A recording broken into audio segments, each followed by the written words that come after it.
Big clouds raining below, green fields growing, the small cloud drifting quietly behind. Other clouds rained happily, helping flowers grow, while the little cloud stayed dry.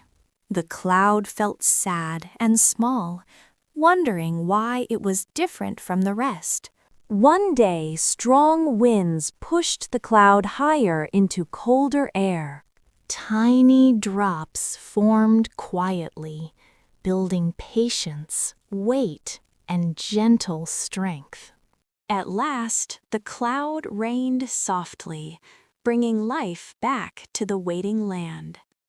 The cloud learned this lesson.